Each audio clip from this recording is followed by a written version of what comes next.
She looked at me with that impossible mix of anger and defiance and said, "I'm not your property." Those 4 words landed like a verdict I didn't know I'd been waiting for. They were both an accusation and a proclamation, a shield she raised to hide something else. For a heartbeat I felt a strange relief, as if a secret I had been nursing alone had finally been named. Then the relief gave way to a hollow ache inside my ribs. I had loved her with an intensity that blurred the edges of everything else in my life. I had built a future in my head like a house around us. To hear her call herself free felt like someone pulling the foundation out from under that house. If she wasn't mine, then what had I been holding on to? If she wasn't mine, what was I supposed to do with the memory of a life we had planned together?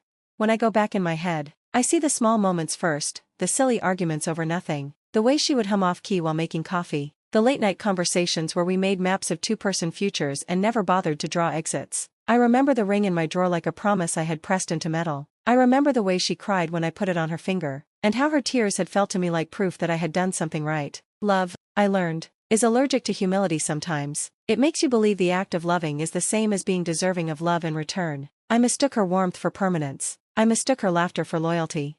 The first signs of distance were ridiculous in their smallness, a different ringtone I hadn't heard before, the occasional perfume I didn't recognize, a text that would pop up and vanish when I walked into the room. I convinced myself of patience and generosity. People need space. I told myself, she's going through work stress, but secrets don't always scream. Sometimes they whisper, and whispers gather into a chorus you can't ignore. The night I saw the message that said, "Can't wait to see you again, babe," I didn't explode. I didn't ransack drawers or tear apart rooms looking for proof. I held the phone like a foreign object, like something that had no business being mine. A different kind of silence filled the apartment then, the sort of silence that follows a verdict. She saw the look on my face, and instead of softening, she sharpened. "I'm not your property," she said, as if that explained everything.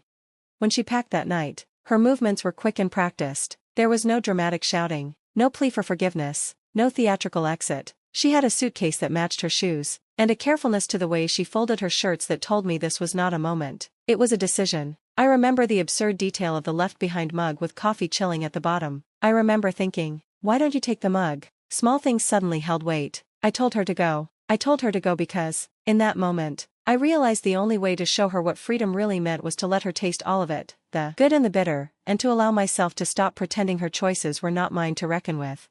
The aftermath felt like being suspended. Friends asked if I was okay and I lied through smiles, because some truths are too heavy to lay on people in coffee shops. Nights were hardest. Our bed still smelled faintly of her shampoo, and the pillow beside me seemed like a relic. I slept with the light on more often than not, as if light could guard me from the passages of memory. I threw myself into work, into routine, into anything that required movement. There were days I would catch myself dialing her number and then remember the reason and put the phone back down, hands shaking with the effort of restraint. People told me revenge would feel sweet. People told me to show her she had lost something. But revenge is loud and cheap. It fusses around the edges of dignity. What I needed, I now knew, was not to make her suffer. It was to rebuild myself so that her leaving would not be the axis of my life anymore.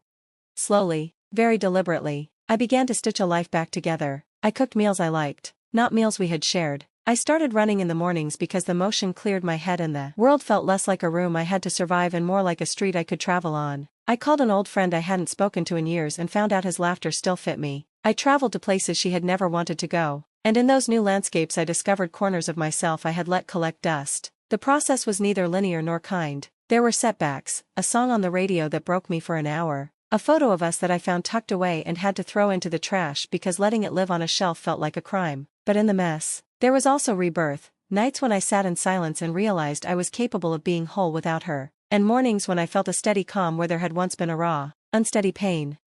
When she called weeks later, her voice fragile and thin, I could hear the edges of regret. She asked to meet, to talk, and I listened to her weave the story she had been rehearsing, loneliness where she expected exhilaration, complications where she'd hoped for simplicity, the slow realization that what she had chosen in the name of freedom was a series of unmoored choices that led nowhere meaningful. I listened because I wanted to know the shape of her regret, if only to understand the map of our end, but I did not go. I had learned something in the intervening weeks, that closure is not always a conversation across a table. Sometimes closure is the quiet act of not seeing someone again, of refusing to relive the moment of your own diminishment. I told her over the phone, calmly, that freedom without responsibility was hollow, that the truest kind of freedom is the one you earn by being honest about your choices. She asked if I still loved her. I paused, because love is complicated and often survives betrayal in strange, loyal ways. I loved you, I said finally, but loving a person does not mean stapling your life to theirs when they have shown they might burn down part of you.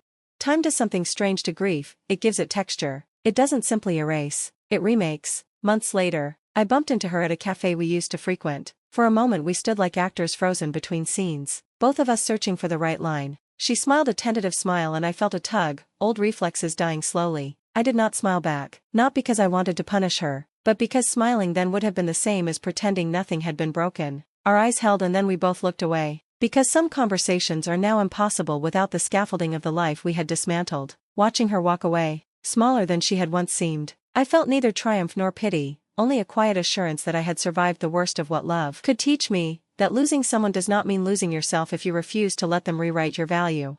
The idea of showing her what freedom really means is not a simple revenge plot. It is a complicated moral exercise. She declared independence in a moment of rage and exhilaration but failed to account for the responsibility that freedom includes. Real freedom demands honesty, courage, and the willingness to carry the weight of your choices. It is simple to flout vows and run toward a different thrill. It is much harder to face the wreckage and take responsibility when the shine fades. I wanted her to understand that freedom without consequence is an illusion, that her choice to abandon our commitments would ripple outward and touch lives in ways she might never notice in the moment. But instead of making her feel small, I chose to make a different kind of demonstration. I rebuilt my life in plain sight. With dignity, I lived well, not to spite her, but to honor the part of myself that had been neglected in trying to be everything for someone else.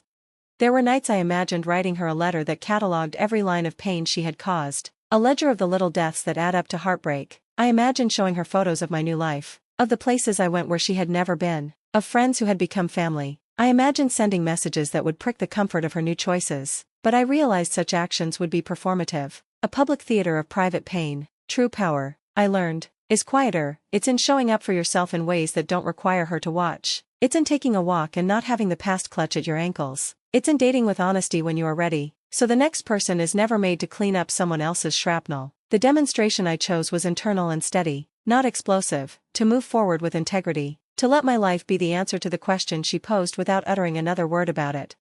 I won't pretend the whole process was noble from the start. There was anger, an almost animal urge to prove myself by success or to show that she had made a mistake. I bought clothes I'd never thought to wear, changed my hairstyle, and flirted awkwardly at times as if that would paper over the emptiness. But over time those outer changes paled next to the inner remaking. I practiced forgiveness not because she deserved it, perhaps she didn't, but because I deserved to be free of the corrosive hold of resentment. Forgiveness was not forgetting, it was a release. It allowed me to own my story without inviting her back into the script. It let me say, without bitterness, that the person I had once been in love with was both real and flawed, and that my future would not be built by trying to salvage what was already gone. Years from that night, when the rawness had smoothed into a memory with sharp edges softened by time, I understood the paradox of what had happened. In her demand for autonomy she taught me mine. She forced me to reckon with how much of myself I had surrendered in the name of keeping someone else. I learned the language of boundaries, the necessity of protecting my sense of self even within love. I learned that freedom is not the absence of restraint but the presence of values that shape how you exercise it. And in that lesson there was a gift hidden with the pain, the gift of a clearer self. Someone more honest with others and with himself about what he would accept and what he would not. So when people ask me if I showed her what freedom really means, I tell them this: I didn't shout it from rooftops. I didn't humiliate or lecture. I lived it. I showed her by living a life that honored the promises she had chosen to discard. I demonstrated that freedom, when paired with integrity, is not a license to abandon those who trust you. It is a call to be faithful to the values you claim to hold. And in choosing myself, I found a deeper peace than any vindication could have offered. That, more than any dramatic gesture, was the clearest lesson I could give, and the one that, in the end, freed me the most.